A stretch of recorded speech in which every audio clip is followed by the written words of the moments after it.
اللهم صل على سيدنا محمد. السلام علیکم ورحمۃ اللہ وبرکاتہ. استقبال ہے فکر و خبر کے خصوصی پروگرام رحمت عالم کی تیسری قسط میں.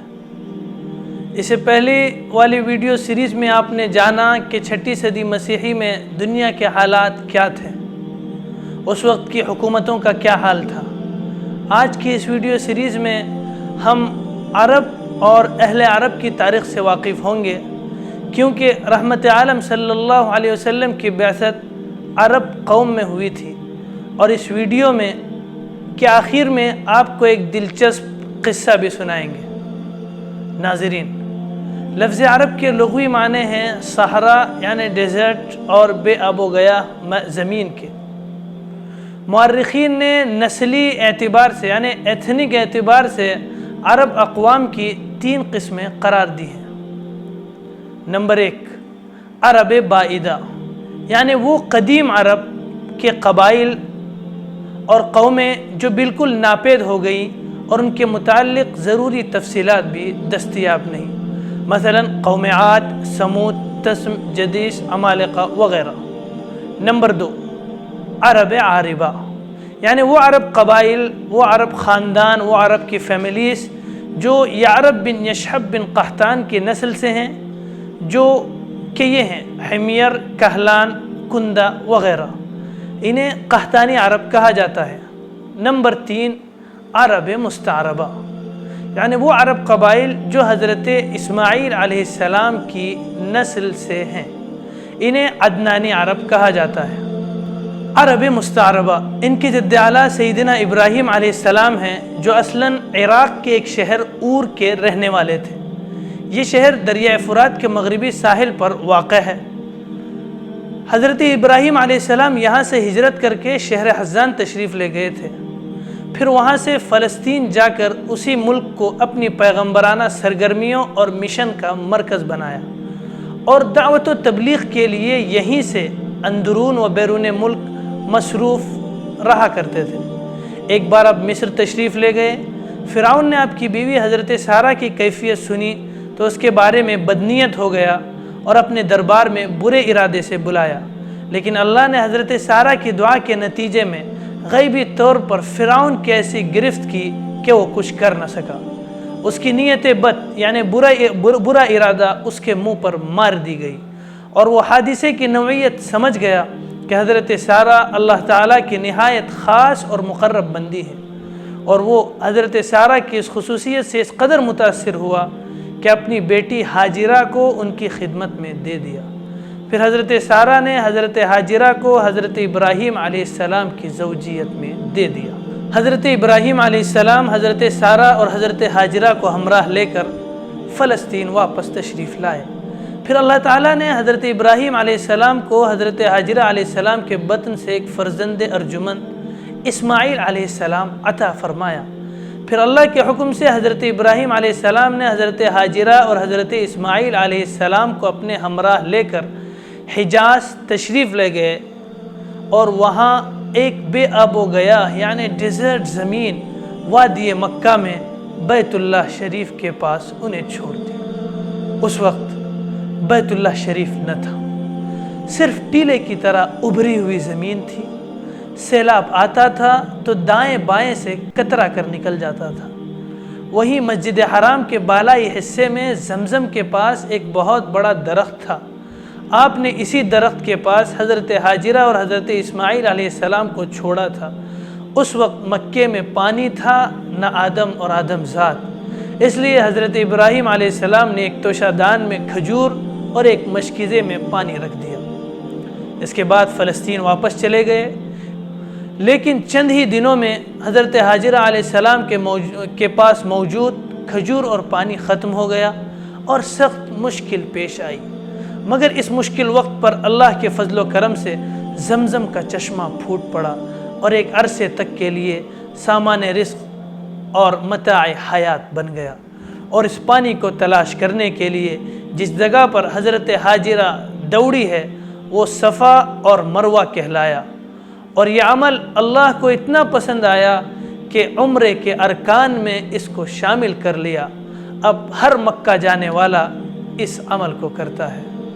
قصہ مختصر، کچھ عرصے بعد یمن سے ایک قبیلہ آیا جسے تاریخ میں جرہم ثانی کہا جاتا ہے۔ یہ قبیلہ اسماعیل علیہ السلام کی ماں سے اجازت لے کر مکے میں ٹھہر گیا۔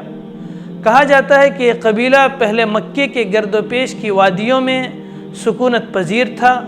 صحیح بخاری میں اتنی صراحت موجود ہے کہ رہائش کی غرض سے یہ لوگ مکے میں حضرت اسماعیل علیہ السلام کی آمد کے بعد اور ان کے جوان ہونے سے پہلے وارد ہوئے تھے۔ حضرت ابراہیم علیہ السلام اپنی بیوی بچوں سے ملنے کے لیے وقتاً فوقتاً تشریف لایا کرتے تھے۔ تاریخ میں 4 بار حضرت ابراہیم علیہ السلام کی آمد یعنی کہ ٹراولز کی تفصیلات ملتی ہیں۔ نمبر 1، قرآن مجید میں بیان کیا گیا ہے کہ اللہ تعالیٰ نے حضرت ابراہیم علیہ السلام کو خواب میں دکھلایا کہ وہ اپنے صاحبزادے حضرت اسماعیل علیہ السلام کو ذبح کر رہے ہیں۔ یہ خواب ایک طرح کا حکم الہی تھا اور باپ بیٹے دونوں اس حکم الہی کو تعمیل کو تیار ہو گئے، اور جب دونوں نے سر تسلیم خم کر دیا اور باپ نے بیٹے کو پیشانی کے بل لٹایا تو اللہ نے پکارا، اے ابراہیم، تم نے خواب کو سچ کر دکھایا، ہم نیکوکاروں کو اسی طرح کا بدلہ دیتے ہیں۔ یقیناً یہ کھلی ہوئی آزمائش تھی، اللہ نے انہیں فدیے میں عظیم ذبیحہ عطا فرمایا۔ دوسری بار حضرت ابراہیم علیہ السلام اس وقت تشریف لائے جب حضرت اسماعیل علیہ السلام جوان ہو گئے اور قبیلہ جرہم کی ایک خاتون سے شادی کر لی تھی اور حضرت ہاجرہ علیہ السلام کا انتقال ہو گیا تھا۔ لیکن اس بار حضرت اسماعیل علیہ السلام سے ملاقات نہ ہوئی۔ بہو سے حالت دریافت کیے، اس نے تنگ دستی کی شکایت کی۔ آپ نے وصیت کی کہ اسماعیل علیہ السلام آئیں تو کہنا اپنے گھر کی چوکھٹ بدل لیں۔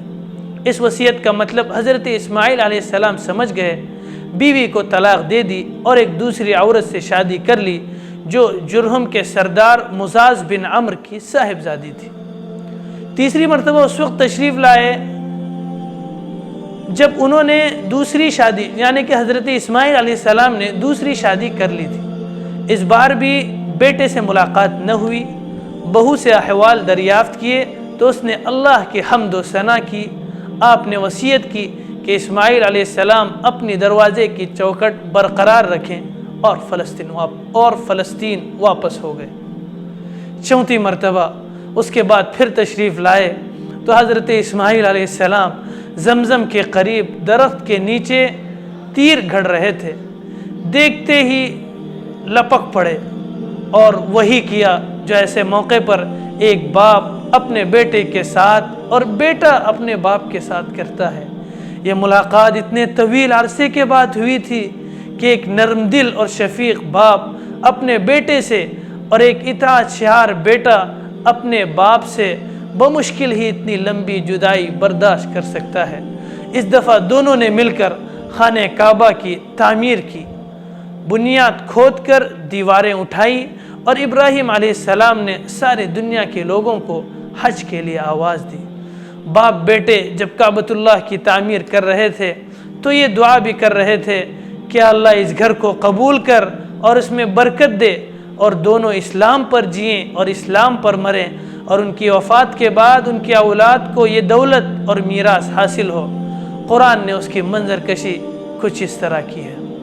وَإِذْ يَرْفَعُ إِبْرَاهِيمُ الْقَوَاعِدَ مِنَ الْبَيْتِ وَإِسْمَاعِيلُ